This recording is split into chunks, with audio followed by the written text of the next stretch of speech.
হ্যাঁ, তো আমরা যে বিষয়ে আজকে চর্চা করব, আমরা কিছু জিনিস প্রথমে দেখে নিচ্ছি। যেমন সংজ্ঞা। সংজ্ঞা শব্দটি খুব গুরুত্বপূর্ণ। সংজ্ঞা মানে নাউন। সংজ্ঞা মানে যখন আমি রাম, শ্যাম, যদু, মধু যাই বলি, সেটাকে বলা হচ্ছে সংজ্ঞা। সংজ্ঞা, এই সংজ্ঞা জিনিসটা অত্যন্ত গুরুত্বপূর্ণ। কারণ যখনই আমি বাংলায় বলবো ঘরের মধ্যে, ঘরে, ঘরে, যখন বলবো বাইরে, যখন বলবো রামের দ্বারা রাবণ নিহত হলো, বা যখন বলবো যে লক্ষণ ইন্দ্রজিৎকে পরাজিত করলো, এরকম যখনই বলছি, সেখানে সংস্কৃতে লক্ষণ ইন্দ্রজিৎকে পরাজিত করলো বা লক্ষণ ইন্দ্রজিৎকে নিধন করলো, এই কথাটি যখন সংস্কৃতে বলা হবে, তখন ইন্দ্রজিৎকে নিধন করলো। তো ওখানে আমরা যেটা করি তা হলো শব্দের কিছু বিবর্তন হয়। আমি আগেই বলেছি এর আগের ক্লাসে, কিছু বিশেষ সাফিক্স প্রয়োগ করা হয়, কিছু বিশেষ সাফিক্স প্রয়োগ করা হয়, যাকে আমরা বলি সুবন্ত। আমরা সেই প্রসঙ্গে পরে দেখব, কিন্তু এই এই সুবন্ত যাকে বলা হচ্ছে, এই ক্লাস অফ সাফিক্স গুলো যখন একটি মূল শব্দের পেছনে অ্যাড করে দেওয়া হয়, তখন আমরা দেখি যে সেখানে শব্দে কিছু পরিবর্তন আসে। সেই পরিবর্তনগুলো সূচিত করে যে আমি যদি বলি রামের জন্য, রামের দ্বারা, রামের মধ্যে, বা রামকে, এই যে জিনিসগুলো আমরা বাংলায় এখন বলছি, এইগুলো সংস্কৃতে শব্দেরই বিবর্তন হয়ে কিছু শব্দ তৈরি হয়, নতুন শব্দ তৈরি হয়, মূল শব্দের কিছু বিবর্তন হয়ে। সেখানে কে, মধ্যে এগুলো থাকবে না, কিন্তু কিছু অক্ষর সেখানে অ্যাড হয়ে যাবে, যাতে এই একই কথা যেটা বাংলায় বললাম সেটা, সেই অর্থটাই সংস্কৃত যাতে কনভে হোক। তো এটি ছিল যাকে আমরা বলি সর্বনাম। এছাড়া আরেকটা জিনিস যেটা খুব গুরুত্বপূর্ণ আমাদের এই প্রসঙ্গে, তা হলো সর্বনাম ছাড়া, সরি, সংজ্ঞা হলো, এরপরে হলো সর্বনাম। একটা হলো সংজ্ঞা, যেখানে আমরা বস্তু বা ব্যক্তি বা দেশ বা জাতি যাই বলুন, তাকে নির্দেশ করবার জন্য কিছু বিশেষ শব্দের, আহ এক সেকেন্ড, কিছু বিশেষ শব্দের প্রয়োগ করছি। যদি ভিডিওটা একটু অফ করেন খুব ভালো হয়, কারণ রেকর্ডিং এর সময় একটু মানে তাহলে এটা বড় হয়ে যায়। একটু ভিডিওটা জাস্ট অফ করে নিন, কারণ তাতে সুবিধা হয় আমাদের রেকর্ড করতে এবং আপলোড করে দিতে। হ্যাঁ, ধন্যবাদ। নমস্কার স্বপন বাবু, আমি আপনার বোধহয় এটা প্রথম লাইভ ক্লাস। হ্যাঁ, আমি শুরু করেছি এবার সর্বনাম। সর্বনাম আনি, এই সর্বনাম জিনিসটা কি? সর্বনাম হচ্ছে যখন আমি বলছি সেই রাম যিনি ত্রেতায় অবতীর্ণ হয়েছিলেন, তিনি দ্বাপরে কৃষ্ণ রূপে অবতীর্ণ হলেন, এই কথাটা বাংলায় বললাম। ইহ রামঃ ত্রেতা যুগে অবতার সহ কৃষ্ণ রূপেণ, কৃষ্ণ রূপেণ দ্বাপর যুগে অবতার। এরকম একটি কথা বললাম। কমপ্লিকেটেড একটু হলো, এই এই বাক্যটির অর্থ কি, কিভাবে অর্থ করব তার বিষয়ে যাচ্ছি না, কিন্তু দুটি শব্দ এখানে খেয়াল করার মতো। যেই রাম, ইহ রাম, তারপরে বলছি সেই, সে কৃষ্ণ রূপে, সহ কৃষ্ণ রূপেণ, এইভাবে। তো দুটি সংজ্ঞা শব্দ ব্যবহার হয়েছে, রাম আর কৃষ্ণ। তাছাড়া ওদেরকে নির্দেশ করবার জন্য দুটি প্রোনাউন ব্যবহার হচ্ছে। তাকে বলা হচ্ছে, পারিভাষিক শব্দ হচ্ছে তার জন্য সংস্কৃতে সর্বনাম। এই সর্বনাম হচ্ছে সাহা, এষাহ, সা, এষা, বা যখন আমরা মানে এষা হচ্ছে, এগুলো সব কিছু উদাহরণ এখানে দেওয়া আছে, আমরা এবার এর মধ্যে যাব। খুব পপুলার যে জিনিসগুলো আমরা দেখলাম সাহা, এষাহা। তো এই এষাহা জিনিসটা কি?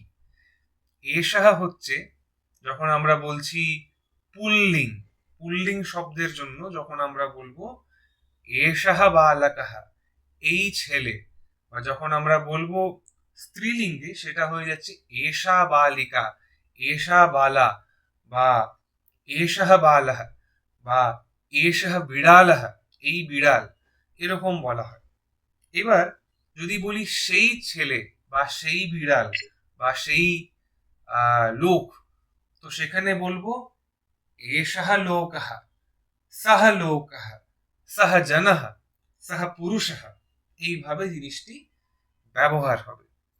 এবার কিছু জিনিস এখানে বলে রাখা দরকার, যে কিছু সর্বনাম এমন আছে, সংস্কৃতে 3টি লিঙ্গ আমরা প্রয়োগ করি, বাংলাতেও তা আছে, পুল্লিং, স্ত্রীলিঙ্গ এবং নপুংসক লিঙ্গ আছে। কিছু সর্বনাম এমন হয় যেগুলো যার পুল্লিং, স্ত্রীলিঙ্গ, নপুংসক লিঙ্গ 3টে লিঙ্গেই ভার্সনস আছে। কিছু সর্বনাম এমন হয় যেগুলো কোনো একটি বিশেষ লিঙ্গেই তার আহ, আহ, আর কি বিনিয়োগ করা যায় বা প্রয়োগ করা যায়, এরকম কিছু কেস আছে। কিন্তু মোরারলেস সব কয়টা সর্বনামেরই তিনটি ভার্সন আমরা দেখি, পুল্লিং, স্ত্রীলিঙ্গ, নপুংসকলিঙ্গ। তো পুল্লিঙ্গে শুধু সাহা, এ সাহা এইটুকু আছে তা নয়, এছাড়াও অনেক আছে। এগুলো কিছু পপুলার উদাহরণ। এবার আমি আগেই বলেছি, একটি বিশেষ বস্তু, ব্যক্তি, জাতি, দেশ, দ্রব্য, যাই বলি, তাকে নির্দেশ করবার জন্য আমরা এই সর্বনাম শব্দটি ব্যবহার করি। যদি আমি বলি বৃক্ষাহা, তখন প্রশ্ন হবে কোন বৃক্ষাহা। যদি আমি বলি বৃক্ষাহা আপতত, বলবার বক্তব্য গাছটি পড়ে গেল, তাহলে প্রশ্ন হবে কোন গাছটা পড়ল। যদি বলি ইহ বৃক্ষাহ তব উদ্যানে স্থিতঃ সহ বৃক্ষঃ আপতত, যে যেই বৃক্ষটি তোমার বাগানে ছিল সেই গাছটি পড়েছে। এইভাবে যদি বলি তাহলে সেই ব্যক্তিটি বুঝতে পারবে, আচ্ছা এই গাছের পড়াতে আমাকে শোক করতে হবে, না হলে গাছ পড়লো কোথায় পড়লো তাতে কি এসে যায়। তাই একটা রেসপন্স পাওয়ার জন্য শ্রোতার কাছ থেকে আমাকে এটাও স্পেসিফাই করতে হবে যে ওই বস্তুটি কে, কোথায়, কেন, কোন কালে ছিল। এইগুলো করবার জন্য এই প্রোনাউন বা সর্বনামের আমাদের প্রয়োগ করতে হয়। তো এষাহ বালাহ, যদি আমি বলি যে, এবার হ্যাঁ, সংস্কৃতে দুটি ব্যাপার আছে, আমরা ছেলে বা মেয়ে এর জন্য শব্দ ব্যবহার হয় বালাকা আর বালিকা। তেমনি আমরা দেখি যে বালাকা শব্দ ছাড়া বাল, এই শব্দটাও আছে, আর বালিকার জন্য বালা, এরকম একটি শব্দেরও প্রয়োগ করা হয়। তো আমরা এই অল্টারনেটিভস গুলো সাধারণত দেখে থাকি সংস্কৃতে, যে বালাহ, বালা, বালকহ, বালিকা, এরকম আছে। আচ্ছা, আমরা আগেই দেখে নিয়েছি কিছু শব্দ এমন আছে যেগুলো কোনো বস্তু, কোনো দ্রব্য ইত্যাদি ইত্যাদি নামকে সূচিত করে। হ্যাঁ, এক সেকেন্ড, আমি এখানে কারো অডিও আমি এখানে অন দেখছি, কাইন্ডলি নিজের অডিওটা যদি বন্ধ করেন, আমি করে দিচ্ছি।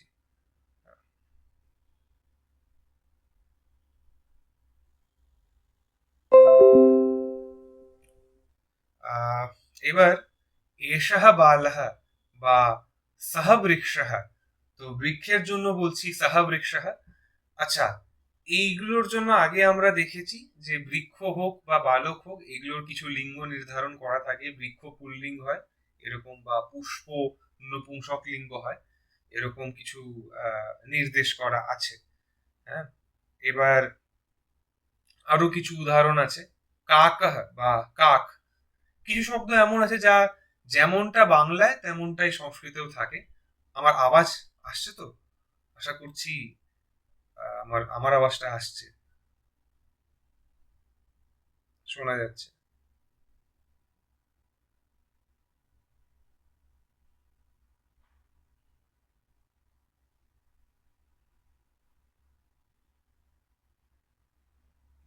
আহ, আমার আওয়াজটা আসছে না? আচ্ছা, let's check.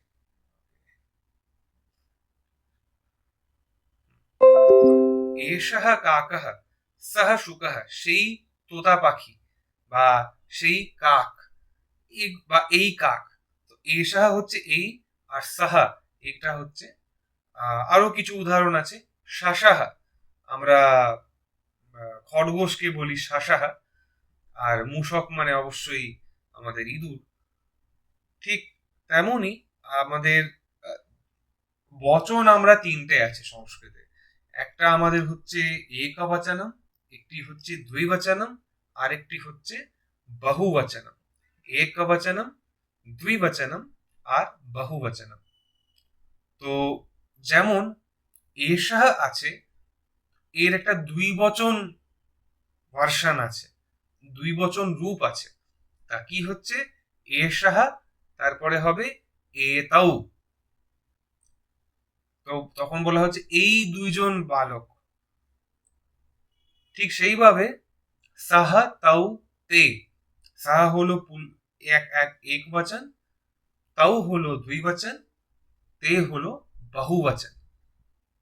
এই জায়গাগুলো পরিষ্কার হয়ে যাচ্ছে। এবার যখন প্রবেশের প্রপার সিলেবাসে আমরা ঢুকবো, তখন এই কিছু ধারণাগুলো আমাদের পরিষ্কার যাতে হয়ে যায়, এই জন্য এগুলো প্রথমেই দেখিয়ে দেওয়া যে কি কি সেখানে আসবে।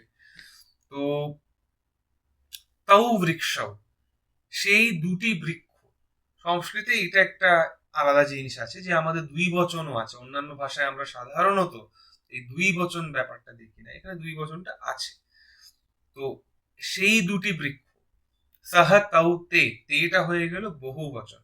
এখানে আমি জানি না আরো কিছু উদাহরণ, হ্যাঁ এই তো করা আছে। এবার বহুবচনের ক্রাইটেরিয়া কি, কখন বলবো যে বহু বচন হবে? তিন বা তিনের বেশি হলে তাকে বলা হয় সংস্কৃতে বহুবচন। এখানে চারটে ছেলে দেখানো হয়েছে। বলা হচ্ছে এতে বালাহা, এষাহ এতাও এতে, এষাহ এতাও এতে, এষাহ এতাও এতে। এষাহ হচ্ছে একবচনম, এতাও হচ্ছে দ্বিবচনম, এতে হচ্ছে বহুবচনম। ঠিক সেইভাবেই সাহা তাও তে, সাহ তাও তে, সাহ তাও তে। এই সাহা হলো একবচনম, তাও হলো দ্বিবচনম, এবং তে হলো বহুবচনম। এই হলো আমাদের ইয়ে। তো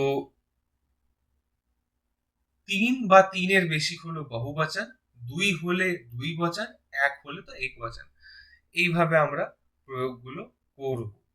ঠিক আছে, এই জায়গাটা একটু খেয়াল রাখার মতো। এখানে আহ, বানিয়ে দেওয়া হয়েছে জিনিসটা। প্রথম আমরা এই কিন্তু শব্দরূপ, যেটা আমরা ছোটবেলাতেও যখন যারা সংস্কৃত পড়েন তাদের জন্য এটা একটি বিভীষিকা হয় শব্দরূপ মুখস্থ করা। আমরা প্রথম একটু সহজভাবে প্রবেশ করে গেলাম। এষः এতৌ এতে, সহ তৌ তে, এটি হলো আহ, তো সহ তৌ তে, এটা হলো আমাদের ইয়ে। তো এইগুলো হলো পুল্লিঙ্গের জন্য আমাদের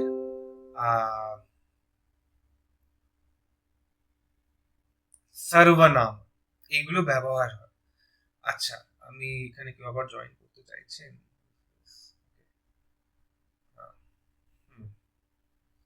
তো এষাহ এতৌ এতে সাহ তাও তে, এটা হয়ে গেল আমাদের খুব বেসিক। আমরা ঢুকলাম শব্দরূপে পুল্লিঙ্গের জন্য। এরই একটা স্ত্রীলিঙ্গ এবং নপুংসকলিঙ্গ ভার্সন আছে। তা কি? সেটা হচ্ছে এষা আর সা। এষা আর সা, এগুলো এখান থেকে আমরা আবার সেগুলো দেখে নিই। নামপদ মানে আমরা জানি, নামপদ মানে হচ্ছে নাউন, আর সর্বনাম হচ্ছে প্রোনাউন। এষা মালা, মালাটি হলো স্ত্রীলিঙ্গ। সাধারণত আমরা বলে থাকি আকারান্ত হলে স্ত্রীলিঙ্গ হয়ে যায়, কিন্তু এরকম সংস্কৃতে এরকম কোনো ব্যাপার নেই। মানে একটা কনভেনশন বলা হয় যে আকারান্ত শব্দ হলে সেটা স্ত্রীলিঙ্গ হয়ে যায়, কিন্তু এমন কোনো ব্যাপার সংস্কৃতে দেখি না। সংস্কৃতে আমাদের শব্দ আছে মাঘাবা। মাঘাবা শব্দটি বেদে আছে ইন্দ্রের জন্য, মাঘাবা। এই মাঘাবা শব্দটি ইন্দ্রের জন্য প্রয়োগ হয়, সেটা কিন্তু আকারান্ত পুল্লিঙ্গ শব্দ। মাঘাবা, মাঘাবানৌ, মাঘাবানাহ, এইভাবে তার শব্দরূপ চলে। এবার মাঘাবা শব্দ এমনি সেই শব্দের মূল হচ্ছে মাঘাওয়ান, সেটা আবার সেটা আবার ব্যঞ্জনান্ত একটি শব্দ, তাতে আবার একটি হলন্ত আছে। কিন্তু মূল কথা যে অকারান্ত হলেই বাই ডিফল্ট সেটা স্ত্রীলিঙ্গ হয়ে যাবে এমন কোনো কথা নেই। আমরা কিছু উদাহরণ পরবর্তীকালে দেখব। এবার সর্বনাম যখন বলছি সেখানে হলো এষা মালা বা সা মাল, আর এখানে সা শালা। শালা শব্দটি আমরা ব্যবহার করি ব্যায়ামশালা বা পাঠশালা, এরকম কোন স্থানবাচী শব্দের জন্য আমরা সাধারণত শালা শব্দটি ব্যবহার করি। যেখানে বলা হচ্ছে বিদ্যাশালা বা বিদ্যালয়, তো বিদ্যালয়। আবার যদি আলয় শব্দটি ব্যবহার করি, সেই শব্দটি বা বিদ্যাশালা, বিদ্যালয়, দুটি শব্দের কিন্তু সমার্থক, অথচ বিদ্যালয় পুল্লিঙ্গ হয়ে যাচ্ছে, আবার বিদ্যাশালা শব্দটি স্ত্রীলিঙ্গ হয়ে যাচ্ছে। কারণ মূল শব্দ যেটি আছে সেখানে আলয় বা শালা, এই দুটি শব্দ কিন্তু এই দুটি শব্দের জন্য লিঙ্গ নির্ধারণ করা আছে। কাজেই যখন বিদ্যার সঙ্গে আলয় বা বিদ্যার সঙ্গে যখন শালা শব্দটি ব্যবহার হয়ে যাচ্ছে, তো তখন মূল দুটি যে শব্দ পেছনে ব্যবহার লাগছে, অ্যাড হচ্ছে, তার লিঙ্গ নির্ধারণ হিসেবে এই শব্দরূপগুলো চলবে। যাই হোক, এই কথাটি এখানে বলার খুব প্রসঙ্গ ছিল না, তাও কিছুটা বলে রাখলাম। এবার কিছু এইভাবে আমরা কিছু শব্দ কিন্তু দেখে নিচ্ছি, নতুন শব্দ, তার পরিচয় পেয়ে যাচ্ছি। যেমন বটলকে বলা হচ্ছে কুপি, বটলকে বলা হচ্ছে কুপি, এই কথাটা খেয়াল রাখতে হবে। বটলকে বলা হচ্ছে কুপি। যদি বলি দুটি বটল তাহলে কি বলবো? তখন বলবো কুপ্যাও। বা যখন বলবো অনেকগুলি বটল তাহলে কি বলবো? তাহলে বলবো কুপ্যাহা। ওইভাবে কিভাবে হচ্ছে, কেন হচ্ছে আমরা পরে দেখব। আপাতত একটি শব্দ আমরা পেলাম স্ত্রীলিঙ্গের, কুপি, বটল। আরেকটি শব্দ আছে বালিকা, এষা কুপি, এই বটল, বা সা বালিকা, সেই বালিকা, সেই মেয়েটি, এরকম একটি শব্দ পেলাম। এবার তারই দুই বচন হতে পারে আর বহু বচন হতে পারে। আর কিছু শব্দ দেখে নিচ্ছি। পেন্সিল, পেন্সিলকে বলা হচ্ছে অঙ্কনি, পেন্সিলকে বলা হচ্ছে অঙ্কনি। অঙ্কন যাকে দিয়ে করা, যার মাধ্যমে করা যায়, অঙ্কনের করণ, তাকে বলা হচ্ছে অঙ্কনি। এষা এষা অঙ্কনি, এই পেন্সিল। সা নদী, সেই নদী। এরকম কিছু শব্দ আমরা পাচ্ছি। কেন করা হচ্ছে এই কথাগুলো আগের থেকে বলে রাখছি এই কারণে, যাতে যখন প্রবেশ সিলেবাসে আমরা ঠিক ঢুকবো, যেটা আগামী ক্লাস থেকে ইচ্ছা আছে আমরা প্রবেশ এক্সাম সিলেবাসে ঢুকে যাব, তার আগে এই জিনিসগুলো জানা দরকার যে মোটামুটি কি আমরা দেখব এই পুরো ব্যাকরণ বা সম্ভাষণের ক্রমে, শেখার ক্রমে। আচ্ছা, আরো কিছু শব্দ আছে, এই কথাটি খেয়াল রাখতে হবে। আমি কিছু কিছু জিনিস এখানে বলে রাখছি, যারা দেবনাগরী লিখতে পারেন, হাতে আশেপাশে কলম পেন্সিল আছে, তারা লিখে নিতে পারেন। শব্দগুলো পাল্টে যাচ্ছে এবার। যখন আমরা দুই বচনে আসলাম, তখন আমরা আর মালা বলছি না, তখন বলছি মালে। তা কেন বলছি মালে? তার কারণ আমি আগেই বলেছি শব্দরূপ চলবে। তো মালা, মালে, মালাহা, মালা, মালে, মালাহা। একটি মালা, তার জন্য বলবো মালা। দুটি মালা, তার জন্য বলবো মালে। তিন বা তার বেশি, যাকে আমরা বলছি বহুবচনম, তার জন্য আমরা বলবো মালাহা। ঠিক সেইভাবেই শালা শব্দটিও তার শব্দরূপও চলবে। সেখানে বলবো শালা, শালে, শালাহা। এবার কথা হচ্ছে, দুই বচনের জন্য শালে বললাম বা মালে বললাম, এশা শব্দটি কিভাবে চলবে? এশা শব্দটি চলবে এশা, এতে, এ তাহা, এশা, এতে, এ তাহা। এটা হচ্ছে শব্দ এশা, এতে, এ তাহা। এবার এশা, এতে, এ তাহা এই শব্দের মধ্যে এশা, এশা এই শব্দটি হচ্ছে একবচন স্ত্রীলিঙ্গ শব্দ। এটি এতে দ্বিবচনম, আর এতে হচ্ছে দ্বিবচনম, আর এ তাহা এটি হবে বহুবচনম। আমরা সেটা দেখব।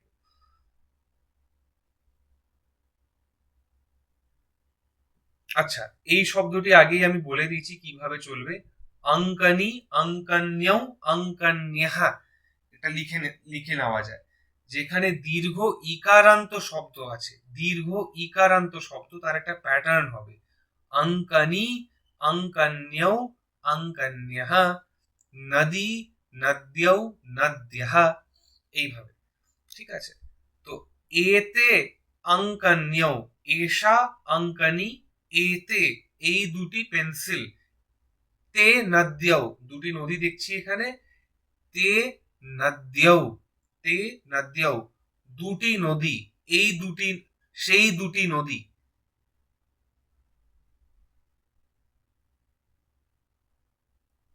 এবার আসি বহুবচনে। বহুবচনেও আগেই বলেছি মালাহা। তো এশা, এতে, এ তাহা, মালা, মালে, মালাহা। তিন বা তিনের বেশি হলে বহুবচনম, আমরা সংস্কৃতে জানি, এই কথাটা আগেই বলে দিয়েছি। এশা মালা, এতে মালে, এ তাহা মালাহা। আচ্ছা, তাহা, শালাহা, তাহা, শালাহা এই শব্দটিও আসছে।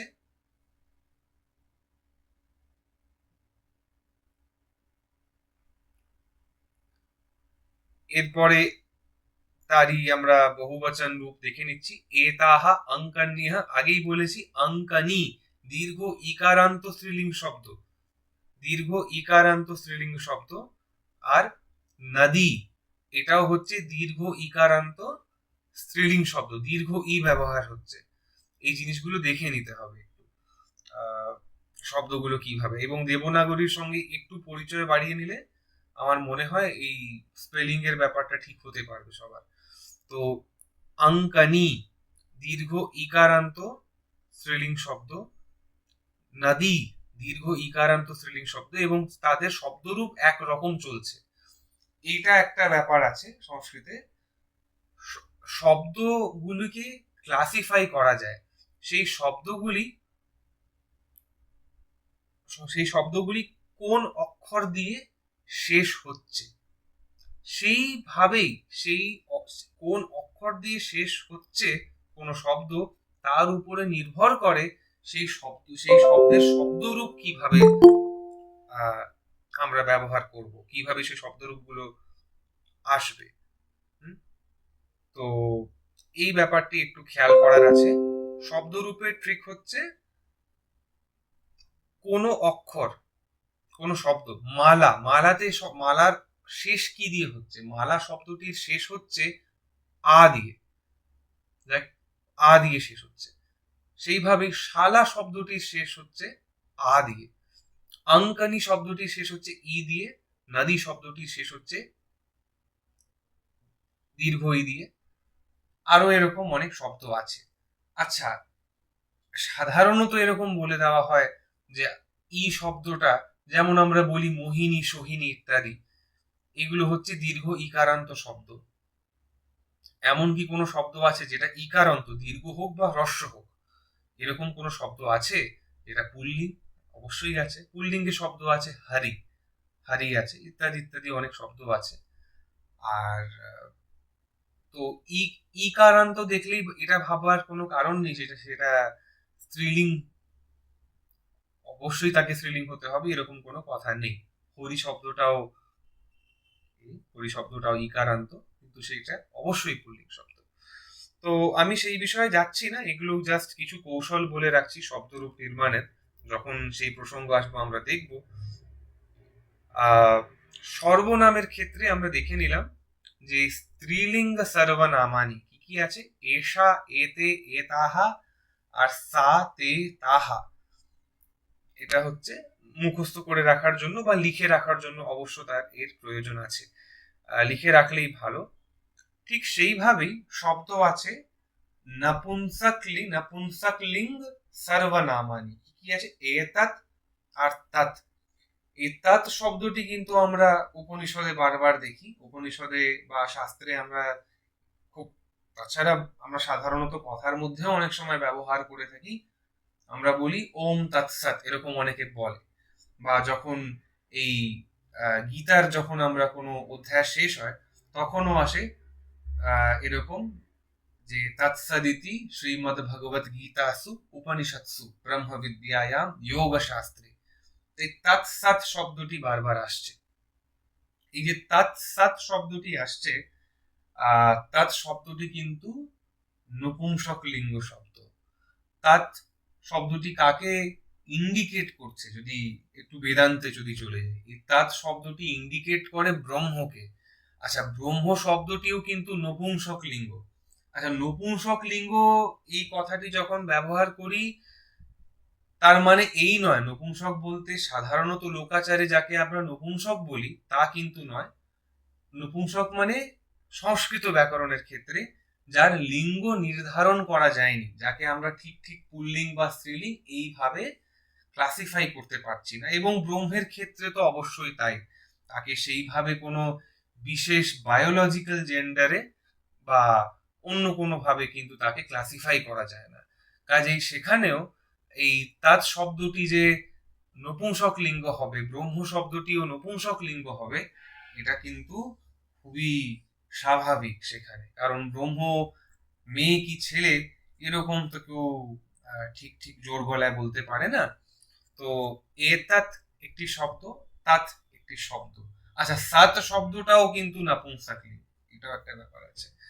তো সেই শব্দরূপগুলো কিভাবে চলবে পরে দেখবো, কিন্তু আপাতত এইগুলো জেনে রাখার প্রয়োজন আছে।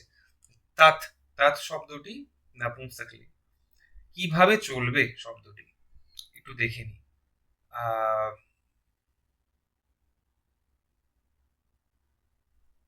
আচ্ছা,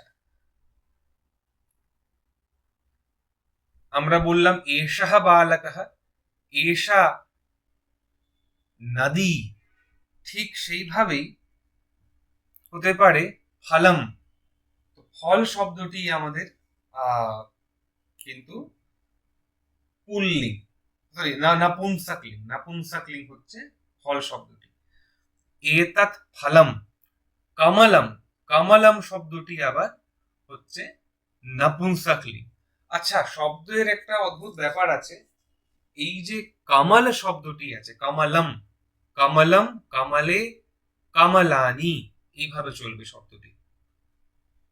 ফলম, ফলে, ফলানি, এইভাবে চলবে। তো এক বচন হলো ফলম, দুই বচন হলো ফলে, বহুবচন হলো ফলানি, কমলম, কমলে, কমলানি, এইভাবে চলছে। এখানে একটা জিনিস অনুধাবনযোগ্য যে আমরা যখন কমল শব্দটি দেখি, কমল শব্দের কিছু সিনোনিমস বা পর্যায়বাচী শব্দ আছে বা সমার্থক শব্দ আছে। যেমন অরবিন্দ, এটি একটি শব্দ আছে। এবার অরবিন্দ শব্দটি কিন্তু আবার পুল্লিং। অরবিন্দ শব্দটি কিন্তু অরবিন্দম, অরবিন্দে, অরবিন্দানি এইভাবে চলবে না। সেখানে অরবিন্দাহ, অরবিন্দাও, অরবিন্দাহা, এই পুল্লিং যে রূপ এইভাবেই চালাতে হবে। আবজাহা, আবজাহা একটি শব্দ আছে। আব মানে জল, জল থেকে যার উৎপত্তি, সেইভাবে তো জল থেকে উৎপত্তি হয় না, তাও বলা হয়। তাছাড়া পঙ্কজাহা, পঙ্কজাহা শব্দটিও কিন্তু পুল্লিং, এটিও কিন্তু পুল্লিং শব্দ, পুল্লিং শব্দ। তো কিছু শব্দ এমন আছে, কিছু বস্তু এমন আছে যাদের জন্য বহু শব্দ, কিন্তু বহু শব্দ থাকতেও সেই শব্দগুলোর লিঙ্গ নির্ধারণ কিন্তু অন্যান্য ভাবে হয়। অরবিন্দ শব্দটি যখন বললাম তার সে পুল্লিং হয়ে গেল, আবার কমলম যখন বলছি সে কিন্তু নপুংসক লিঙ্গ হলো। তো এরকম কিছু বৈচিত্র্য আছে। আবার কিছু ব্যক্তি এমন যাদের ক্ষেত্রে এমনটা করা যায় না, যেমন আমরা যখন বলছি অযোধ্যাবাসী রাজা দশরথের ছেলে রামচন্দ্র, তার জন্য যখন বলছি দাশরথী, এটিও পুল্লিং, রাঘবেন্দ্র শব্দটিও পুল্লিং, রাম শব্দটিও পুল্লিং। কিছু বৈচিত্র্য আছে ভাষার, এবং এইগুলো সবটাই কিন্তু প্রয়োগ করতে করতে শেখা যায়। এমন কোনো ব্যাকরণের বই নেই যেটি সবটা একেবারে শিখিয়ে দেবে। এই কৌশলগুলি সবটাই প্রয়োগ বিধিতেই, প্রয়োগ করে করেই শিখতে হয়। তো এই কথাটি বলবার ছিল। এবার আরেকটি শব্দ আছে ছাত্রম বা ছাতা, আর গৃহম, গৃহম। তো ছাত্রম এবং গৃহম। তো ছাত্রম শব্দটি হলো ছাত্রম, ছাত্রে, ছাত্রাণী এইভাবে চলবে। গৃহম, গৃহে, গৃহাণী। এতৎ, এই ছত্র, এই ছাতা, সেই গৃহ, এইভাবে। এবং নপুংসক লিঙ্গ বানাতে পারবেন, আমি সেই প্রসঙ্গটা আমি স্কিপ করে যাচ্ছি। হ্যাঁ, এখানে একটা জিনিস কিন্তু খেয়াল করবার মতো, বহুবচন যখন আমরা বলছি, বহুবচন যখন আমরা বলছি তখন সেখানে আমরা দেখছি ফলম, ফলে, ফলানি, এটা হলো কমলম, কমলে, কমলানি, তানি কমলানি বা এতানি ফলানি, এইভাবে বলছি। কিন্তু যে নাকি আমরা চলে এলাম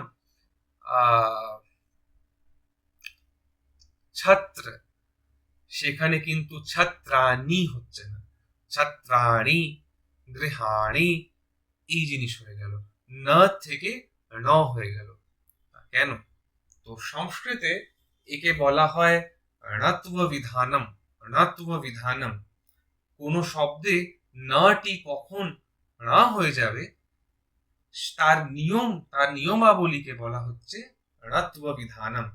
এইগুলি খুব প্রয়োজন হয়, কারণ আমরা অনেক সময় আমাদের বাংলা ভাষাতেও যদিও একটা ন অক্ষর আছে, আমরা অনেক সময় সেটা যখন বাংলা অক্ষরে, যখন আমরা বাংলা হরফ ব্যবহার করে যখন আমরা স্তব স্তোত্র পাঠ করি, আমি দেখেছি অনেক সময় আমরা ইগনোর করে যাই পুরো প্রসঙ্গটি।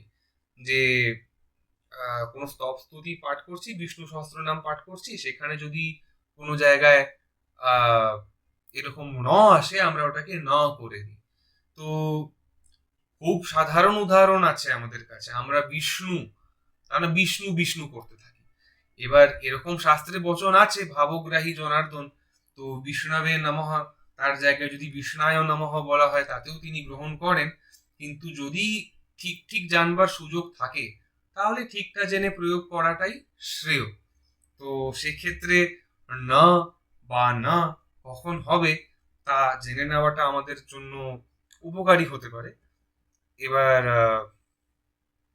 একটা ছোট রিভিউ এখানে, এতৎ এতে এতানি তৎ তে তানি, এটা হচ্ছে নপুংসক লিঙ্গের দুটি সর্বনাম আমরা শিখলাম। সবটা শিখিনি, সর্বনাম শুধু এষা আর এষা আর এতে, এতেই এতেই কিন্তু এষা এষা এষা আর এতাত এতেই কিন্তু শেষ হয়ে যায় না। এর বাইরেও একটু সর্বনামের জগৎ আছে, আমরা সবটা জাস্ট একটা বিহঙ্গ দৃষ্টিতে দেখে নিচ্ছি, কারণ এরপর থেকে সিলেবাসে প্রবেশ হয়ে যাবে আমাদের। এবং আমি এনকারেজ করব, আমি লিঙ্ক পাঠিয়ে দেবো ক্লাসের পরেই, সংস্কৃত ভারতীর থেকে যদি আপনারা বইটি অর্ডার করে নেন, প্রবেশ পরীক্ষার বইটি অর্ডার করে নেন, বইটির দাম হচ্ছে 300 টাকার মতো পড়ে। তাতে কিন্তু আপনাদের পরীক্ষার ফিসটাও ইনক্লুডেড, তো পরীক্ষার জন্য আলাদা ফিস দিতে হবে না। পরীক্ষাটি হয় পোস্টাল মিডিয়ামে, পরীক্ষার যখন ডেট ডিক্লেয়ার হবে আপনাদের কাছে চলে আসবে ডাউনলোড লিঙ্ক, কোয়েশ্চেন পেপারে নেবেন, আনসার শিট লিখবেন, আপনাদের জোনে সংস্কৃত ভারতীর অফিসে জমা করে দেবেন আনসার শিটটা, বা চেক করে রেজাল্ট পাঠিয়ে দেবেন। তো মানে যারা ব্যস্ত থাকেন তাদের জন্য মনে হয় আমার এটা খুবই ভালো। তো ওই বইটি কিনবেন অবশ্যই, কারণ that is the source material for what ever we do next. তো সেটার জন্য প্রয়োজন হবে একটা ছোট রিভিউ এখানে শব্দরূপগুলোর। এ সাহা মূল শব্দ কিন্তু হচ্ছে এতাদ, এতাদ এটি হচ্ছে মূল শব্দ। এতাদ সে, সরি এই, এ বা দিস, তার জন্য বলা হচ্ছে এতাদ। এতাদ শব্দের কতগুলো ট্রান্সফরমেশন হচ্ছে। পুল্লিঙ্গের জন্য সেটি হচ্ছে এষাহা, এতাউ, এতে, এষা, এতে, এতাহা, এতৎ, এতে, এতানি, এইভাবে। আর স্ত্রীলিঙ্গ শব্দের জন্য সেটি হয়ে যাচ্ছে না, আর তাদ, তাদ শব্দ, মূল শব্দ হচ্ছে তাদ, এই তাদ শব্দ থেকে তিনটি জিনিস জেনারেট হচ্ছে। পুল্লিঙ্গের জন্য হচ্ছে সাহা, স্ত্রীলিঙ্গের জন্য হচ্ছে সা, নপুংসক লিঙ্গের জন্য হচ্ছে তাত।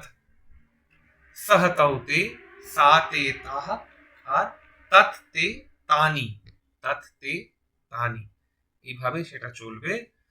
এবার আমরা চলে আসি এই নাত্ব বিধানটা বোধহয় এখানে করা নেই।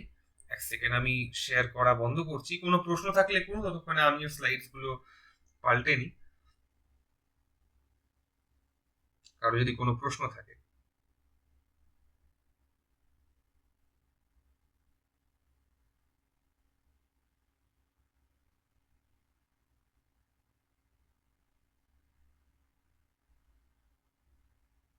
আচ্ছা, তাহলে আমি এগিয়ে যাই।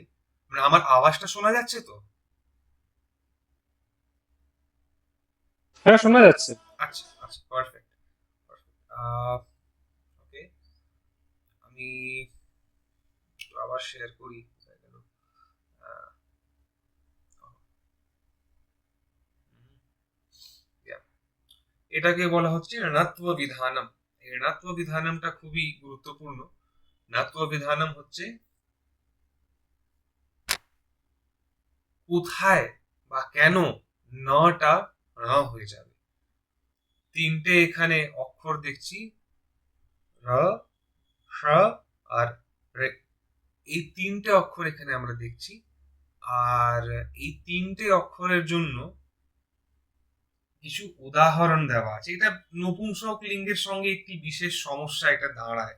এই কোথায় বানানি বলবো না বানানি বলবো, ফালানি বলবো না ফালানি বলবো, তার একটা সমস্যার এখানে একটা উদাহরণ দেওয়া আছে। তবে এটা তো আর এই জায়গাগুলো কিছু আছে যেখানে মুখস্থ করবার প্রয়োজন নেই, একটি বেসিক রুল মাথায় রাখলেই সেটা হয়ে যায়। শব্দগুলো এখানে বলা আছে। পাণিনি কিন্তু এইভাবে ডায়াগ্রাম করে দেননি, পাণিনির এখানে ব্যাপারটা যথেষ্ট জটিল। বিধানম মানে কোথায় কোন সূত্রের অধিকার আসবে, কোন সূত্র কোন সূত্রের থেকে বেশি বলবান হয়ে যাবে, সেইভাবে পুরো জিনিসটা করা হয় অষ্টাধ্যায়ীতে। ওখানে এরকম সুন্দর করে ডায়াগ্রাম করে দেওয়া নেই। বক্তব্য এই যে যখন কোনো শব্দে কোনো শব্দে এই তিনটি অক্ষর, আমি দেখাচ্ছি আমার পয়েন্টার দিয়ে দেখলেই খেয়াল করবেন, এই র, স আর রে, এই শব্দগুলো যেখানে থাকবে সেখানে তার সঙ্গে, তো এই শব্দগুলো যদি থাকে তাহলে সে তারপরে যদি একটা ন আসে, ন, তাহলে সেই নটি র হয়ে যাবে। আচ্ছা, উদাহরণ, কিছু শব্দ এমন আছে যারা যদি র এর পরে বা এই তিনটি অক্ষরের পরে যদি আসেন, এই র আর র, স আর এই রি, এর পরে যদি একটি ন থাকে এবং এদের মাঝে যদি কিছু বিশেষ অক্ষর সমষ্টি যদি থাকে, তখন এই নাটা নাই থেকে যাবে, তখন আবার না হবে না। যেমন চাওয়ারগাহা, টাওয়ারগাহা, এইগুলি সব কিন্তু আমরা প্রথম ক্লাসেই আমার যতদূর মনে পড়ে দেখে নিয়েছিলাম। চাওয়ারগাহা, টাওয়ারগাহা, তাওয়ারগাহা, আর স, স আর সা, এইগুলোর জন্য কিন্তু তখন এগুলো যদি মাঝে কোথাও থাকে সেখানে কিন্তু নাটা র হয়ে যাবে। সেখানে কিন্তু এই যেমন এই শব্দ এখানে দেওয়া আছে রাশি নাম, কি হচ্ছে এখানে র আছে, যদি এই স যদি না থাকতো, রাশি নাম যদি না থাকতো, তাহলে এটা রা নাম হতে পারতো, এই পসিবিলিটি কিন্তু ছিল। কিন্তু যেই নাকি শটি চলে আসলো, এই নয়ের ন হওয়াটাকে সে ব্লক করে দিল। বা কাস্টেন, এখানে একটি মূর্ধন্য স আছে, কিন্তু তার ঠিক পরে একটি ট আছে, আর ট কি হচ্ছে, টাবর্গের প্রথম অক্ষর টা, টা ঠা ডা ঢা র, এবং সে তার জন্যই তার তার থাকার দরুন এই নাটা ন হলো না, এরকম কিছু শব্দ। আবার না, না শব্দটি যদি কোনো শব্দের শেষে থাকে, না শব্দটি একদম শেষে থাকে, তাহলেও কিন্তু সেখানে তার নাত্ব হবে না। যেমন রামান বলা হচ্ছে, রামহ রামৌ রামাহা, রামম রামৌ রামান, এই রামান শব্দটি যে নাকি আমরা বলে দিলাম, সেখানে কিন্তু আমরা দেখব যে র আছে, রায়ের পরে ব্লক করবার মতো কিছু নেই, যার জন্য নাটা না হতে পারে না। কিন্তু না, যেহেতু শব্দের শেষে, তাই নাটা না হলো না, নাটা নাই থেকে গেল। এই জায়গাগুলো একটু খেয়াল করবার। তো এটাই ছিল বেসিক টুল কিট, যেটা নিয়ে আমরা এগিয়ে যেতে পারবো আমাদের প্রবেশ সিলেবাসের মধ্যে।